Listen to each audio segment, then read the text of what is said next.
अस्सलामुअलैकुम फ़हीम सन्यासी साहब, ये आपका वो नुस्खा है कि जिसको मैंने बनाया। ये है हड़ताल वर्किया 6 ग्राम, नीला 1 तोला, दारचकना 1 तोला, पोटाशियम आयोडेट 1 तोला।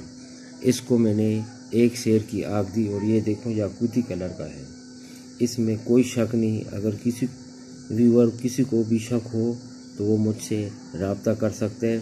बल्कि आप है ना, ये याकूती कलर का है, देखें ज़रा। इसको चारना मैंने कर दिया, इसलिए मेहरबानी। अस्सलाम वालेकुम।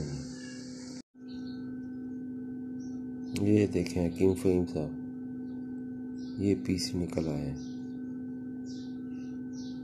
हड़ताल वर्की का।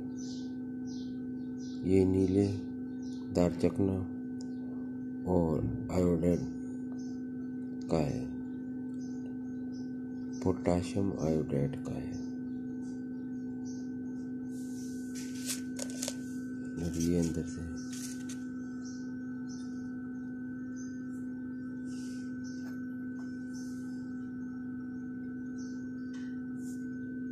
तो ये फार्मूला बिल्कुल सही है। अब इसकी ट्राई लेंगे कि क्या बने इसका।